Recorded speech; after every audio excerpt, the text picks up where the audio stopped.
तो आज के इस वीडियो के अंदर हम बोरुतो की एपिसोड नंबर 59 को एक्सप्लेन करेंगे। तो चलिए वीडियो को स्टार्ट करते हैं। तो हमने पिछले एपिसोड में फर्स्ट राउंड के अंदर जितने भी बैटल्स हुए थे उनमें से लीफ विलेज के अंदर एक इनोजिन ही था जो कि चुनिन एग्जाम से बाहर हो चुका था। अब फर्स्ट राउंड का लास्ट मैच जो कि Cho Cho versus hidden sand village के सेनके के बीच होने वाला था। तो एपिसोड की शुरुआत होते ही मैच को स्टार्ट किया जाता है। दूसरी तरफ कोनोहामारू, मोएगी और आदोन भी मैच को देख रहे होते हैं। मोएगी बताती है कि चोचो के अंदर टैलेंट तो है, बस मोटिवेशन की कमी है। दूसरी तरफ शिनकी चोचो को उसके ऊपर अटैक करने के लिए कहता है और बताता है कि चोचो को लेकर राउंड 1 को जिन्होंने भी पास किया उनमें से कोई भी एक शिनोबी बनने के लायक ही नहीं है, जिसपे चोचो को बहुत ही ज्यादा बुरा लगता है और वो तुरंत अपने एक्सपेंशन jutsu का यूज करके उसके ऊपर हमला कर देती है। लेकिन शिनकी को कोई भी फर्क नहीं पड़ता, वो बिल्कुल गारा की तरह jutsu का यूज करके उसे रोक लेता है और उल्टा उसके jutsu का कॉपी करके उसके ऊपर अटैक कर देता है। लेकिन चोचो भी हार नहीं मानती, वो लगातार उसके ऊपर अटैक करती रहती है, लेकिन वो ज्यादा देर तक उसके सामने टिक नहीं पाती। तभी उसका डैड चिल्लाते हुए कहता है कि उसके लिए शॉर्ट रेंज फाइट बिल्कुल भी फायदेमंद नहीं है, उसे लॉन्ग रेंज फाइट पे ही ध्यान देना चाहिए, जिसपे चोचो उससे दूर चली जाती है। तभी वो नोटिस करती है कि उसके हाथों के नाखून खराब हो चुके हैं, तो उसके ऊपर बहुत ही ज्यादा गुस्सा होती है। कोनोहामारू बताते हैं कि चोचो की आंखों को देख के ही लगता है कि इस बार वो मैच को लेकर काफी सीरियस हो गई है। इस बार चोचो अपने एक्सपेंशन jutsu का यूज करके जमीन पे मारती है, जिससे जो जमीन के टुकड़े टूट के बाहर निकलते हैं उससे वो उसके ऊपर हमला करती है। लेकिन शिनकी उसे भी अपने jutsu का यूज करके आसानी से रोक लेता है। चोचो समझ चुकी होती है कि शिनकी आयरन सैंड के अंदर अपने चक्र को इन्फ्यूज करके उसे कंट्रोल करता है, जिसपे कुरोत्सुची शिनकी की स्किल्स को देख के काफी खुश होती है और गारा से पूछती है कि आखिर उसे वो लड़का मिला कहाँ से। जिसके बाद हम शिनकी के पास्ट को देखते हैं, जहाँ वो अकेला उदास होता है, उसे कोई भी पसंद नहीं करता। दरअसल क्योंकि वो अपने jutsu को कंट्रोल नहीं कर पाता और गुस्सा होने पे उसका jutsu कंट्रोल करने के लायक ही नहीं रहता। लेकिन गारा उसे संभालता है और उसे उसके jutsu को कंट्रोल करना सिखाता है। जिसके बाद प्रेजेंट में चोचो उसके अटैक को दोष करती है, लेकिन फिर भी वो उसके ऊपर अटैक करके उसे दूर फेंक देता है। बोरुतो वो लोग शिनकी को देख के काफी डरे हुए होते हैं, लेकिन चोचो अभी भी हार नहीं मानती, वो खड़ी हो जाती है और वो जमीन पे पड़े हुए सीमेंट के टुकड़ों को उठा के उसके ऊपर लगातार फेंकने लगती है और तभी चकमा देते हुए उसके ऊपर अटैक करने की कोशिश करती है, लेकिन शिनकी उसे पकड़ लेता है और उसे उठा के जमीन पे बहुत ही जोर से पटकता है, जिसपे उसके डैड चोची उसे हार मान जाने के लिए कहता है, क्योंकि उससे जितना हो सकता था उतना उसने कोशिश किया। लेकिन चोचो फिर भी हार नहीं मानती, वो खड़ी होने की पूरी कोशिश करती है और अपने हैंड साइन को बनाती है, जिसे देख के उसकी मॉम कहने लगती है कि चोचो ने तो अभी तक इस jutsu को ठीक से सीखा नहीं है। जिसपे चोची कहता है कि ऐसा बिल्कुल भी नहीं है, उसे ये jutsu अच्छे से आता है, लेकिन असल में उसे ये jutsu करना बिल्कुल भी पसंद नहीं है।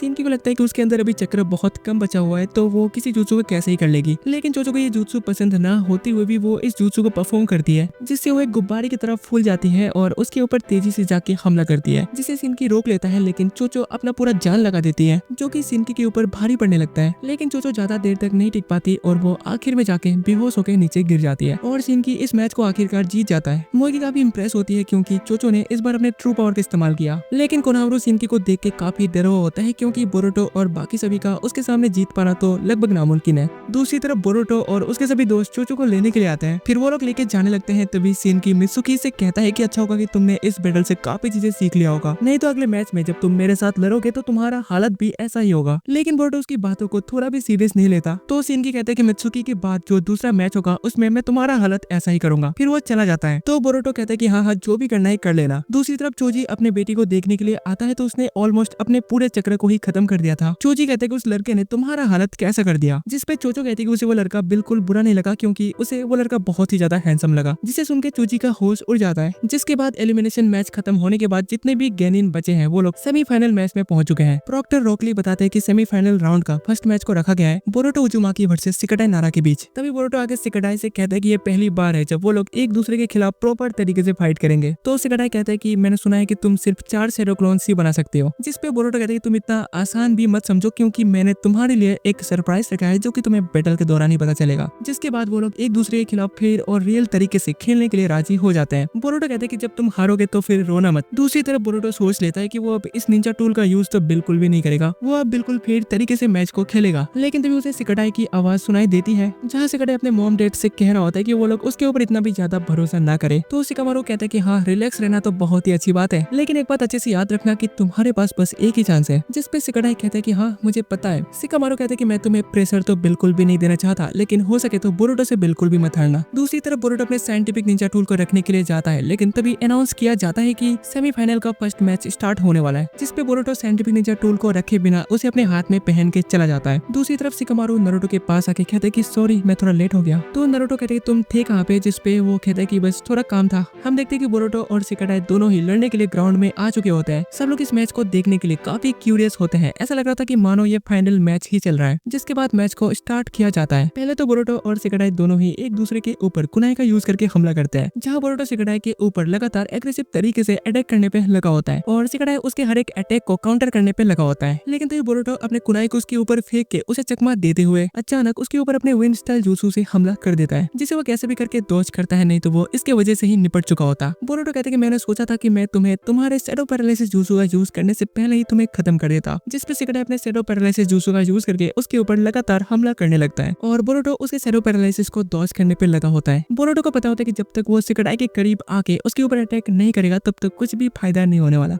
इसलिए इस बार बोरुतो अपने शैडो क्लोन jutsu का यूज करता है और उसके शैडो पैरालिसिस jutsu को डॉज करते हुए अपने एक क्लोन को दूसरे क्लोन से पुश करके बिल्कुल तेजी से सिकाडाई के पीछे आ जाता है और तुरंत अपने विंड स्टाइल jutsu से उसके ऊपर हमला करता है। लेकिन तभी बोरुतो अचानक से रुक जाता है क्योंकि सिकाडाई ने अपने शैडो पैरालिसिस jutsu को बिल्कुल राउंड शेप में फैला लिया था, जिसके अंदर बोरुतो और उसके सभी शैडो क्लोन पैरालाइज हो जाता है। नारुतो को भी समझ में नहीं आता कि आखिर उसने अपने शैडो पैरालिसिस jutsu को आखिर ऐसे किया कैसे, जिस पे शिकामारु कहता है कि सिर्फ बोरुतो को ही स्पेशल ट्रेनिंग नहीं दी जा रही थी। सिकाडाई कहते हैं कि मुझे पहले से ही पता था कि तुम अपने क्लोन्स का यूज करके ही मेरे करीब आने की कोशिश करोगे, इसलिए मैंने पहले ही अपने डैड के साथ मिलकर इस काउंटर अटैक स्ट्रेटेजी को बनाया, इसलिए अच्छा होगा कि तुम खुद ब खुद ही हार मान लो। लेकिन बोरुतो इस चीज को एक्सेप्ट कर ही नहीं पा रहा था कि वो इस मैच को हार चुका है और तभी उसे याद आता है कि नारुतो उसके ऊपर भरोसा करने लगा था जो कि अभी टूटने वाला है। इसलिए आखिरकार बोरुतो अपने साइंटिफिक निंजा टूल का यूज करके चीटिंग करता है, जिससे वो एक और शैडो क्लोन बनता है जो कि सिकाडाई के ऊपर कुनाई से हमला करता है, जिससे उसका शैडो पैरालिसिस टूट जाता है और बोरुतो के सभी शैडो क्लोन्स मिलकर उसे चारों तरफ से घेर लेते हैं, जिसपे सिकाडाई भी उसी वक्त हार मान लेता है और बोरुतो इस मैच को चीटिंग करके जीत जाता है। बोरुतो की बहन उसे देख के बहुत ही ज्यादा खुश होती है। दूसरी तरफ बोरुतो जब लौट रहा होता है तो वहाँ मिस्टर कातासुके आता है जो कि उसे फाइनल्स में पहुंचने के लिए कांग्रेचुलेशंस कहता है। कातासुके बताता है कि बोरुतो ने अभी जिस स्क्रॉल का यूज किया था वो अभी डेवलपमेंट स्टेज में था, इसलिए उससे सिर्फ एक ही शैडो क्लोन बनाना पॉसिबल था। लेकिन इस बार कातासुके उसे एक और खतरनाक सा स्क्रॉल देता है जिसका यूज वो फाइनल्स में करेगा, जिसके बाद बोरुतो वहाँ से चला जाता है। अगले सीन में हम सिकाडाई को देखते हैं जो कि अकेले उदास होकर बैठा होता है, लेकिन तभी उसके दोनों दोस्त वहाँ पे आते हैं। सिकाडाई कहते हैं कि उसने कभी सोचा नहीं था कि हारने के बाद इतना ज्यादा हर्ट फील होता है। उसे लगा था कि वो इस मैच को जीत जाएगा, लेकिन उसने अपने डैड की उम्मीदों को ही तोड़ दिया। जिस पे इनोजिन उसे समझाता है कि इस बार नहीं हुआ तो क्या हुआ, वो लोग अगली बार पूरी तैयारी के साथ चुनिन एग्जाम को दे सकते हैं और वैसे भी उन्हें चुनिन बनने से ज्यादा अपने आप को अपग्रेड करने पे ध्यान देना चाहिए। और वैसे भी वो लोग सेमीफाइनल मैच तक पहुंच गए थे, इसलिए आज मोएगी सेंसे उन्हें बारबेक्यू पार्टी देंगी। जिस पे सिकाडाई भी कहते हैं कि तुम लोग बिल्कुल सही कह रहे हो, लेकिन तभी बोरुतो वहाँ पे आता है। वो लोग थोड़ी देर तक एक दूसरे को चुपचाप देखते रहते हैं, वो कुछ कह नहीं पाते, लेकिन तभी सिकाडाई बोरुतो को फाइनल्स में पहुंचने के लिए गुड लक कहता है, जिसके बाद वो लोग वहाँ से निकल जाते हैं। वो कहते हैं कि वो लोग अब बोरुतो की फाइनल मैच को देखेंगे और यहीं पे इस एपिसोड का एंड हो जाता है। अगले एपिसोड में अभी भी सेमीफाइनल राउंड के 2 मैचेस बाकी है, जिसके बाद ही फाइनल राउंड को रखा जाएगा। तो इसीलिए वीडियो को लाइक करके चैनल को सब्सक्राइब कर लो ताकि आने वाले एपिसोड की नोटिफिकेशन आपको सबसे पहले मिल जाए। तो तब तक के लिए बाय, मिलते हैं नेक्स्ट एपिसोड में।